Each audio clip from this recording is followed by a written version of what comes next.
नमस्कार.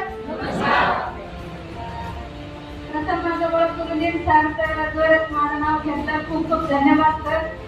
कारण बघा, प्लॅनिंग देतात स्वतःला कोणी उभं राहिले नाही. कारण आज मी हॅलो